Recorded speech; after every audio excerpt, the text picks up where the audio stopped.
मेहनती किसान। किसी गांव में दो भाई रहता था। उनमें से एक का नाम रमेश और दूसरे का नाम सुरेश था।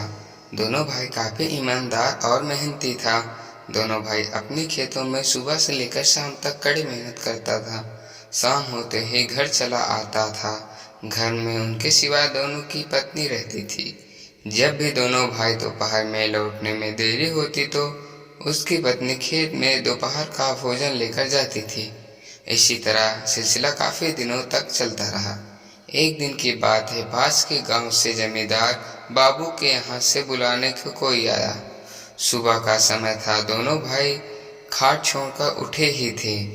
किसी ने आवाज लगाया, अरे ओ सुरेश चाचा, अरे ओ सुरेश चाचा, सुनो तो जरा, तुम्हें बुलाने कोई आया है।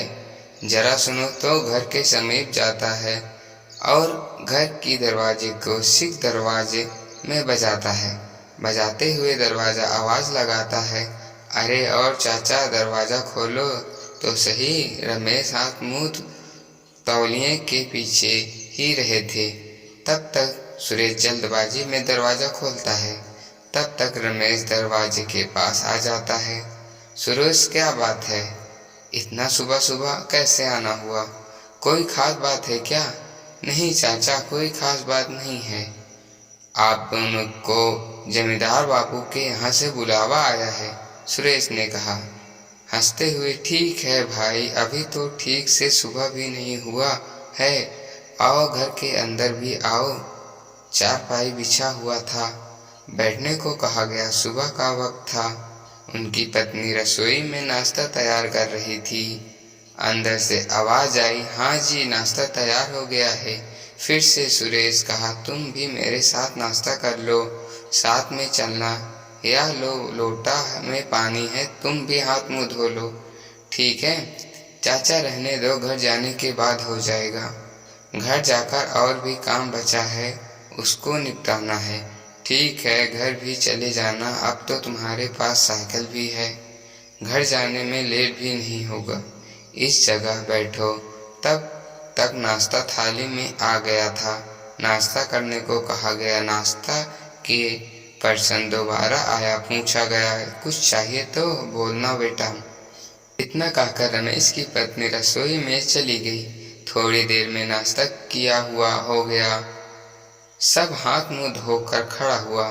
फिर बोला, ठीक है चाचा, अब मैं चलता हूँ। रमेश, ठीक है, तुम्हारे पास तो साइकिल है, तुम आगे बढ़ो, हम दोनों पीछे से आते हैं। जमींदार बाबू पूछे तो कह देना, आने में कुछ देर हो सकता है। दोनों भाई जल्दी जल्दी अपने घर के काम करने में लग जाता है और उनकी पत्नी उनके लिए नाश्ता ले जाने की तैयार करने लगी। दोनों भाई के काम खत्म होते ही दोनों स्नान करने के लिए कुआं की तरफ बढ़ते हैं। तब तक दोनों की पत्नी कुछ पहनने के लिए कपड़े निकालती हैं। दोनों भाई समान किस्म के वस्त्र पहनते हैं। धोती कुर्ता और कंधा पर एक गमछा था और आवाज लगाता है, अरे ओ सुनती हो, हम पास बगल वाले गांव के जमींदार बाबू के घर से होकर आ रहा हूँ। अरे ओ, कुछ कह रहे हैं?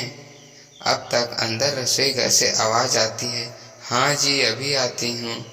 तब तक दौड़ती चली आई है, यह लीजिए, रास्ते भर का खाना इससे भी लेते जाइए, कहीं रास्ते में रुक कर खाना खा लीजिएगा।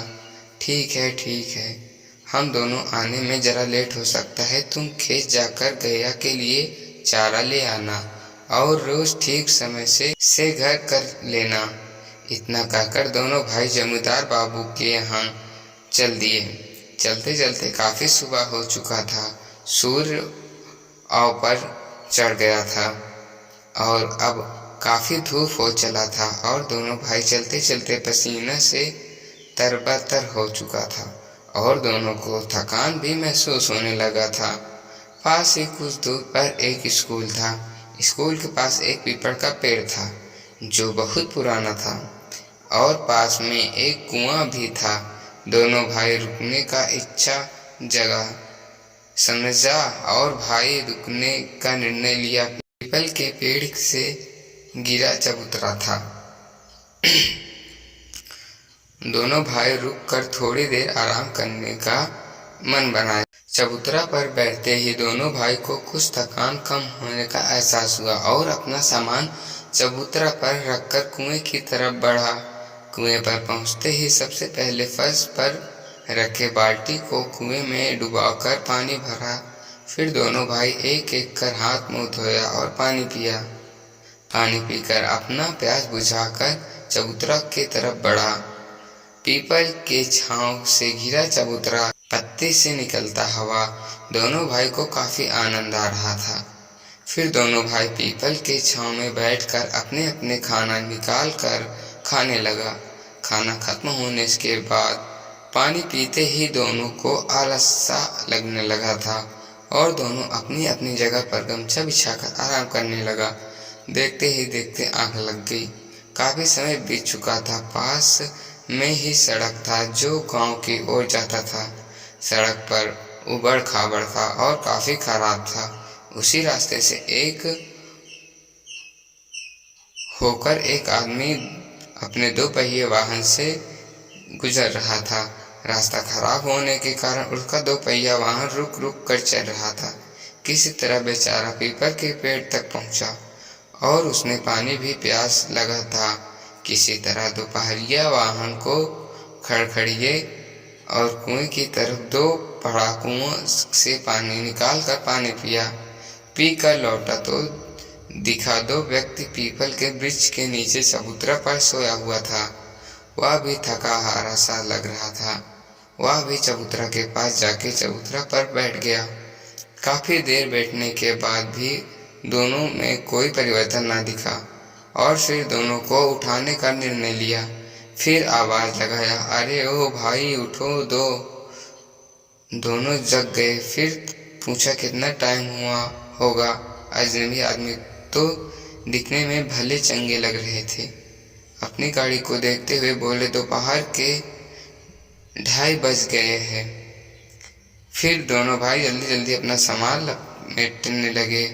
तब तक अजनबी आदमी अपनी फुल पैंट से जेब के कागज के पुर्जे निकालता है और फिर पूछता है, जरा ये पता बता दो। फिर बोले, कहाँ जाना है? अजनबी आदमी ने कहा, हमको दरोगा बाबू के घर जाना है।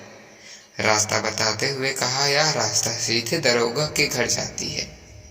पास में एक मंदिर है, उससे सटा दरोगा का घर है। इतना कहकर दोनों भाई जमींदार के घर की ओर जाने के लिए तैयार हो गए और जल्दी जल्दी अपना पांव बढ़ाने लगे। अब कुछ ही दूर बचा था जमींदार के घर और शाम होने में कुछ समय बाकी रह गया था। जमींदार घर के बाहर चारपाई पर बैठकर गुरगुरा रहा था। कुछ और किसी से बात कर रहे थे।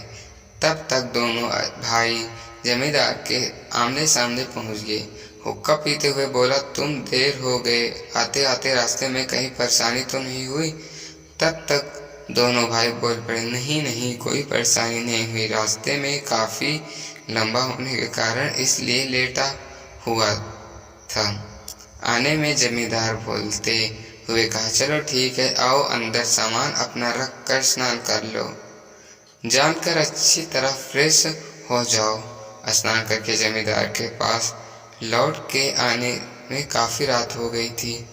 तब तक जमींदार अपने घर के अंदर चारपाई पर बैठकर हनुमान चालीसा पढ़ रहे थे।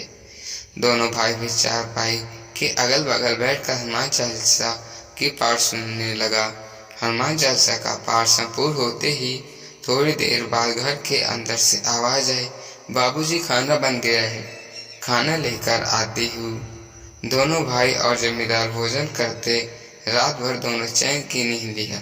सुबह होते ही दोनों भाई को दार के बुलाया और कहा, चलो तुम्हारा काम तुम्हें खा जमींदार देते हैं।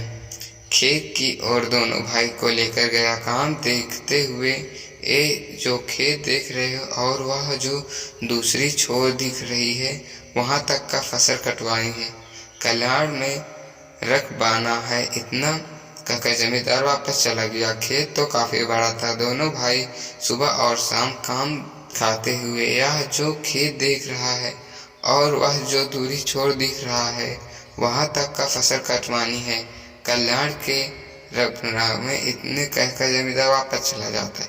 खेत तो काफी बड़ा था। रोज दोनों भाई सुबह और शाम काम करके जमींदार के यहाँ से चला जाता है। इसी तरह लगभग 10 दिनों तक काम चला। इसके बाद काम खत्म होते ही जमींदार ने उस दोनों को हिस्से मजदूर और खाने पीने के सामान साथ साथ पहनने के लिए कपड़ा भी दे दिया। दोनों भाई खुशी खुशी अपने घर की ओर चले गए। तो दोस्तों, मैं आशा करता हूँ कि आपको हमारी यह कहानी पसंद आई होगी। अगर आपको हमारी यह कहानी पसंद आई हो तो हमारे वीडियो को लाइक करें। और हाँ दोस्तों, अगर आप हमारे चैनल पर नए हैं तो चैनल को सब्सक्राइब करें, ताकि आने वाले समय में हम ऐसे ही मज़ेदार कहानियाँ आपके लिए लाते रहेंगे। तो धन्यवाद दोस्तों, मिलते हैं दूसरे कहानी।